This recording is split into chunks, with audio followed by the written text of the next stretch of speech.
Welcome 7th class. देखिए, last class में हमने देखा था कंडक्शन प्रोसेस में क्या होता है। जब हीट करते हैं किसी मटेरियल को तो उसके मॉलिक्यूल्स वाइब्रेट करना स्टार्ट कर देते हैं और मॉलिक्यूल्स वाइब्रेशन को आगे पास करते हैं। एक तरह से हीट आगे पास होती है, ठीक है। तो इस तरह से कंडक्शन की प्रोसेस होती है। इसके बाद आता है conductors and insulators of heat. आपने देखा होगा कुछ ऑब्जेक्ट तो बहुत ही जल्दी हीट हो जाती हैं और कुछ को टाइम लगता है और कुछ हीट नहीं होती हैं, ठीक है। तो इस जो इजीली हीट हो जाती हैं ऑब्जेक्ट, जैसे कि मेटल्स, बर्तन आप देखते हैं जिसमें हम यूटेंसिल्स जो किचन में यूज़ करते हैं, वो सभी क्या होते हैं, कंडक्टर्स। वहीं पर कुछ इंसुलेटर्स भी होते हैं। इंसुलेटर्स होते हैं जो हीट को अपने में से ईजिली पास ना होने दें, ठीक है। इसके अंदर प्लास्टिक, रबर और वुड ये सब आते हैं, ठीक है। कंडक्टर्स में मेटल्स आती हैं और अभी आप देखेंगे एग्जांपल्स इनके लिए। देखिए, to show that some material are conductors of heat and some are insulators, take some hot water in a tumbler, take a steel spoon, a glass rod, a plastic scale, a wooden stick and a piece of thick copper wire. Dip one end of each these in hot water. Wait for 2 to 3 minutes, then touch the other end of each article with your fingers. Which one become hot and which one do not? ठीक है। तो आप देख रहे हैं अलग अलग type के मटेरियल्स को गर्म पानी में रखा गया है। प्लास्टिक का स्केल है और कुछ मेटल्स के पार्ट्स लिए गए हैं और ग्लास रोड ली गई है। तो कौन सा सबसे ज़्यादा हीट हो गई पूछा गया है। Materials which allow heat to be conducted through them easily are called good conductors of heat, ठीक है। जो ईजिली हीट अप हो जाते हैं उनको गुड कंडक्टर्स बोला जाता है। जैसे कि metal such as iron, copper, silver and aluminium are good conductors of heat. ये इंपॉर्टेंट है, इसको आप ज़रूर मार्क कर लें। गुड कंडक्टर्स होते हैं, एग्जाम्पल हैं गुड कंडक्टर्स के। In fact most metal are good conductors of heat. Glass allows very little heat to flow through it. Material which do not allow heat to be conducted through them easily are called bad conductors of heat or insulators of heat. Wood, plastic, glass, क्या क्या example insulator के। Wood, plastic and glass are insulators of heat, ठीक है। तो आपको ये examples पता होने चाहिए। इंसुलेटर्स क्या होते हैं, जो ईजिली हीट को अपने से पास ना होने दें, वो इंसुलेटर्स होते हैं। जैसे कि wood, plastic and glass. Glass का मतलब यहाँ कांच है, ठीक है। नेक्स्ट है to show water is a bad conductor of heat. जो वाटर होता है वो भी बैड कंडक्टर होता है। कंडक्टर तो होता है बट बहुत अच्छा कंडक्टर नहीं माना जाता है। इसके लिए एक्टिविटी की गई है। Half fill a test tube with cold water, wrap piece of ice in wire gauze and drop it in the tube. ये पानी लिया गया है एक टेस्ट ट्यूब के अंदर।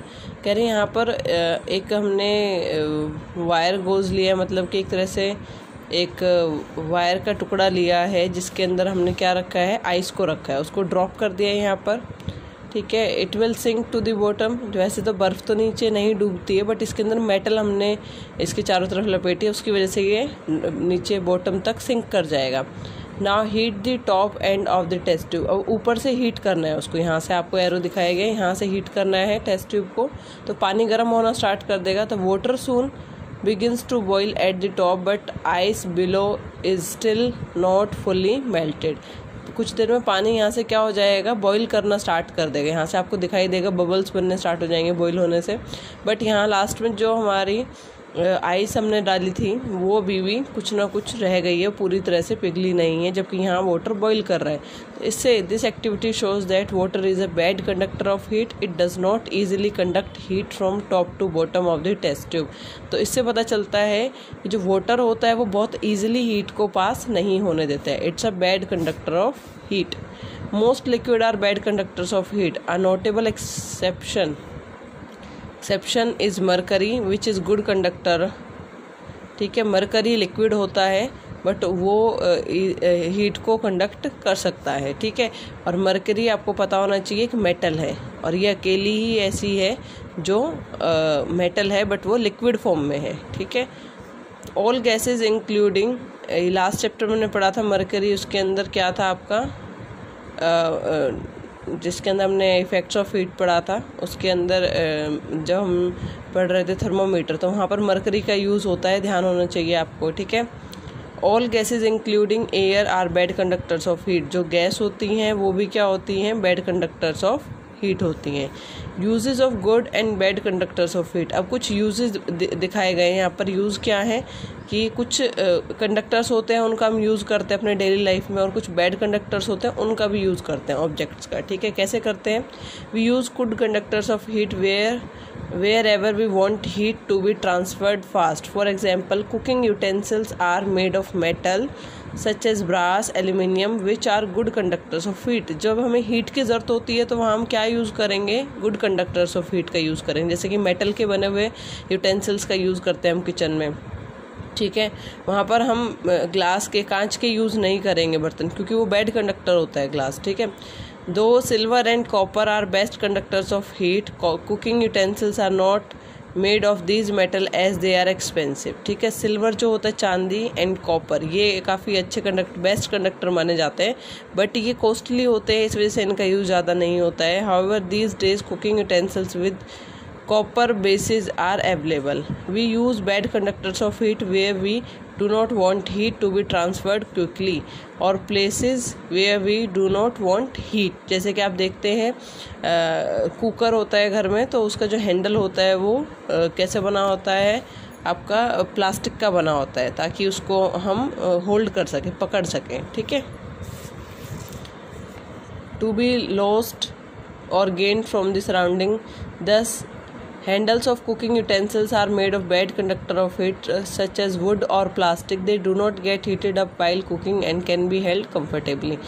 Jute and sawdust are bad conductor of heat. We cover ice with jute cloth or sawdust to prevent it from gaining heat from the surrounding and melting. जो jute होता है, देखते हैं आप, उसको बोरी वगैरह जो हमारे आसपास होती है, आपने देखा होगा, बोरी से ढक दिया जाता है आइस की पूरी, जो एक पीस होता है बड़ा आइस का पीस, उसको क्योंकि ये क्या करता है, आसपास की एयर को आइस तक पहुंचने से बचाता है, और उससे हमारी आइस जल्दी से पिघलती नहीं है।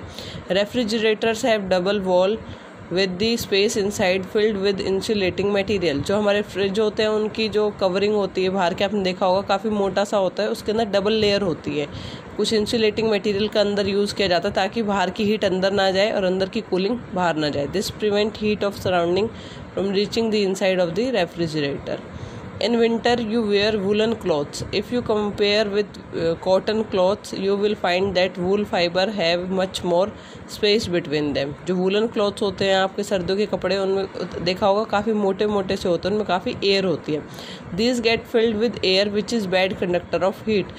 वो क्या होती है, एयर बैड कंडक्टर होती है हीट की, और आपकी बॉडी की हीट को वो बाहर नहीं निकलने देती। Thus wool and air together prevent the heat from our bodies from escaping out.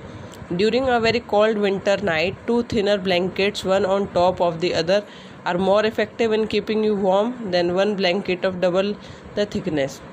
यहाँ कह रहे हैं किसी सर्दी की रात अगर आपको ज़्यादा ठंड लगे तो दो पतले कंबल एक के ऊपर एक डाल के अगर आप सोते हैं तो वो आपको प्रिवेंट करता है, एज़ कम्पेयर टू एक सिंगल कंबल। उतनी ही मोटाई का आप लेंगे जितने कि वो दोनों मिलके हैं, उतना आपको इफेक्ट नहीं दिखेगा जितना कि आपने दो पतले कंबल की कवर करके यूज़ किया। क्यों ऐसा होता है, क्योंकि दो जो कंबल आपने लिए उनके बीच में एक लेयर बन गई है इसकी एयर की, जो आपकी हीट को बाहर एस्केप नहीं होने देती। This is because the layer of air trapped between the thinner blankets gives additional insulation and protection from cold. Okay, so इसमें एस्किमो का भी बताया हुआ है।